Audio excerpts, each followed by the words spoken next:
Бүгінде көп адам қоғамда өз орнын таппай жүр. Неге? Себебі көп болуы да мүмкін. Өйткені адамның басты қаруы сөзі дұрыс емес.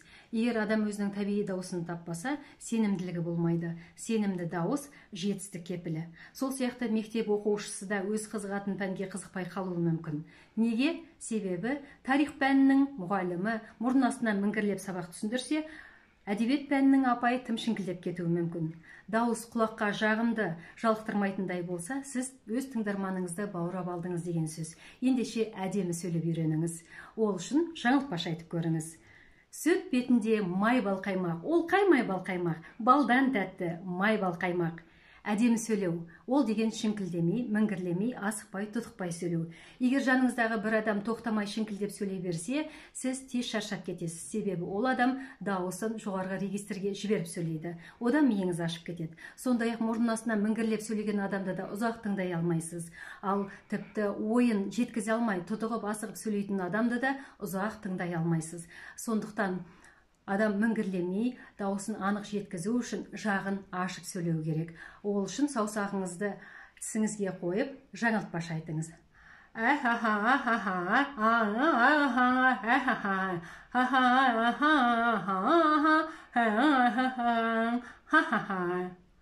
Әй, тайқарбай, тайқарбай, малыңды май жусанға жай тайқарбай. Тайқарбай, майқарбайлар толып жатыр. Сенің айтып тұрғаның қай тайқарбай.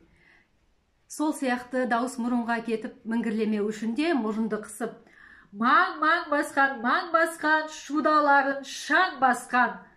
Маң басқан, шудаларын шаң басқан деп дыбысты дұрыс бағыттап үйрену керек.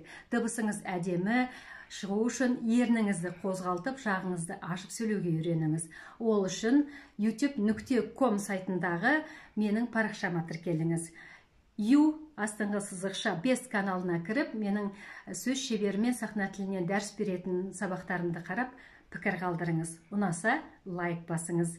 Егер кеңестерім ұнаса, 8-700-400-07-90 телефонына хабарласып, менен сабақ алыңыз. Өйткені табиғи дауысын таныған адам өз мүмкіндіктерін бағалай алады, мүмкіндіктері ашылады және өзін жоғары бағалайды.